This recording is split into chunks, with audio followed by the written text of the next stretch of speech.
Hi everyone, it's Bonnie from the museum. We're closed up here at Pioneer Park Museum and I know many of you are staying home, so I thought it might be a good opportunity to bring the museum collection home to you. So today I thought I'd do a video that showcases one of the items in our collection that tells the story of Griffith's history with pandemics. So this time we're going to go all the way back to the Spanish influenza. The Spanish influenza pandemic occurred across the world from around 1918 to 1919, when we were seeing a mass movement of people across the globe with the returning of soldiers and personnel from World War I.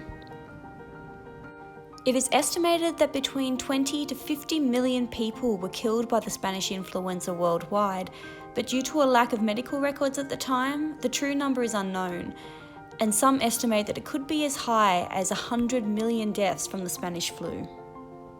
Why was it called the Spanish influenza?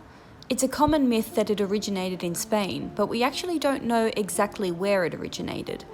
The first case was officially reported at a military camp in Kansas in the United States in March of 1918, and the other first cases were reported in Europe. Spain was particularly hit hard by the virus, and Spain also had the benefit of the free media, meaning that many of the first reports came from Spain about the virus, perhaps one of the reasons why it was named the Spanish flu. Of course, Australia had its own experience with the pandemic, and it's estimated that up to 2 million of our then 5 million population were infected by the Spanish flu, and 40% of Sydney's population. Similarly to the restrictions and quarantine measures we are seeing today, many strict rules were put in place to attempt to slow the spread of the virus.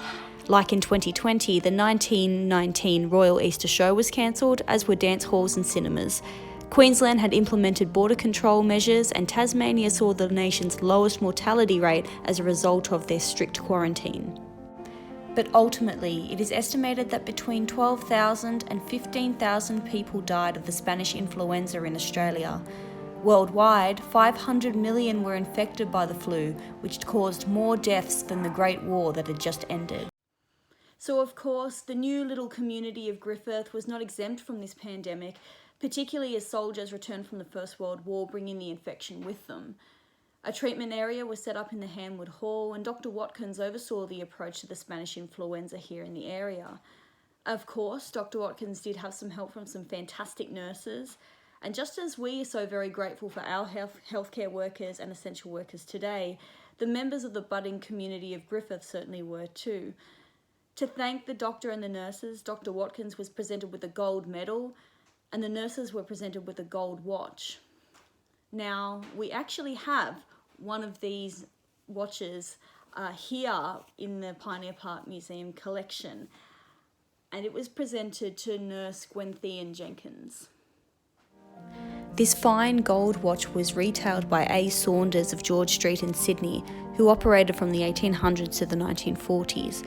There is a very fine inscription on this small watch addressed to Nurse Jenkins from the Griffith residence to thank her for her help during the influenza epidemic. Presented to Miss G. Jenkins by Griffith residents for valuable service during the influenza epidemic 1919.